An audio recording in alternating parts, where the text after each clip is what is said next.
What's up, guys? So this is going to be a little video about setting your timer for your charging at home.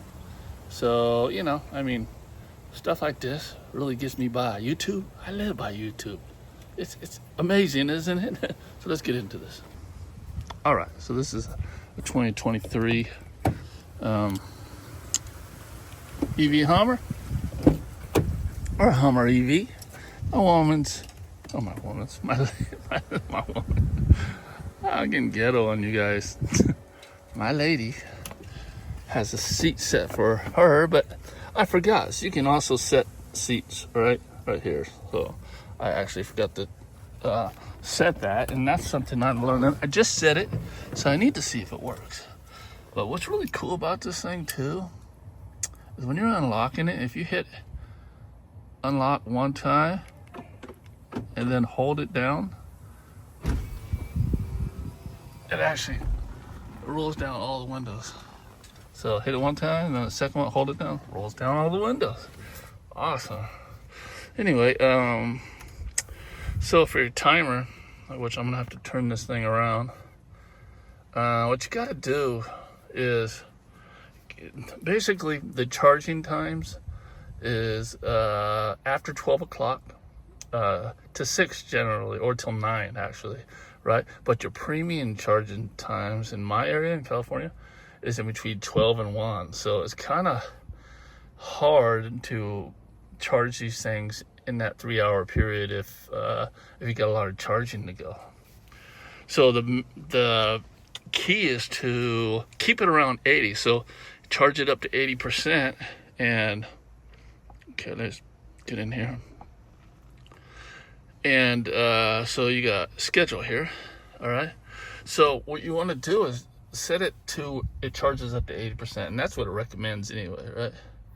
But when you drive it, it's better to just charge that little bit. Say if you run it down to 74%, right? You can actually, in that 3 hours, charge it to 80%. And what I calculated on my rates over here in California, which is kind of high, and I'm getting on, actually there's a EV plan in PG&E you can get on, and it will save you money. So it brings it down, I believe, from 45 to 35 to 45 cents per kilowatt an hour to down to 25, I believe. Let me double check real quick. So 23 cents. Now that's some saving, right? But I need to do that between 12 and 3. Okay, so in order to do this, you go ahead and hit the schedule, right? Then you click on this, and it's going to bring up a menu.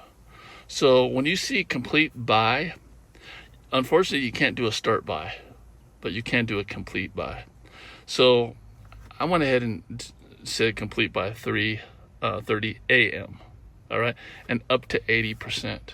All right, so if I drive, say, 12 miles, say, to work and back, I can do that probably for 2 days and be able to charge it up in that amount of time, because it charges at about 12.5 miles in 2 hours, right? So that's what I'm saying. If you just kind of drive it and figure out where you're at, and you can kind of monitor what you're paying. So I kind of evaluated what I'm going to be paying monthly. So in the 30-day period, which it's not going to be that because I do have days off.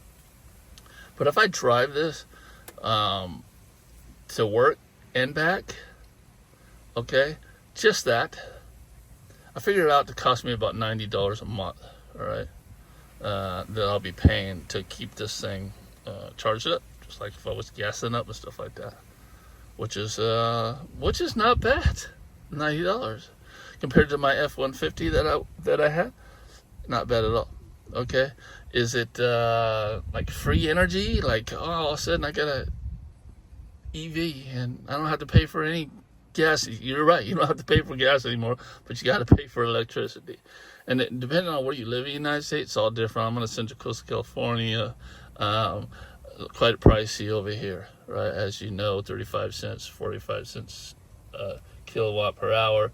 So you're talking in the daytime, you're going to get those peaks, and this, especially in summer.